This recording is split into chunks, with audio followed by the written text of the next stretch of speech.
Zol, Zol. Ka san mafarkin me nayi? Mafarkin me kai? Mafarki ne wai ina saman raƙumi. Saman raƙumi? La haula wala quwwata illa billah. Zol, me yasa nan ka ɓata rai ko wani abu ne wannan mafarkin? Kai ko ka san me mafarki kana saman raƙumi? Lala Zol, ban sani ba. Menene? Mutuwa ce. Mutuwa?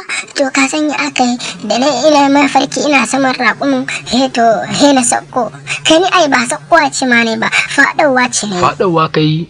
Faɗawa ce ne. To wuta za ka faɗa. Tashin hankali, to ban faɗo ba he na makale a jikin raƙumin, ban faɗo ƙasa ba. Makalewa ce kai? Makalewa ce ne. Tsiya ce za ta same ka. Tsiya? To he wata hamama ta zo ta ɗauke ni ta tira da ni ta tafi. To sace ka za a yi. To dai na ji abin ne a haka. Kai tashi ka tafi gidan ba. Zo nuka Hausa Makka City.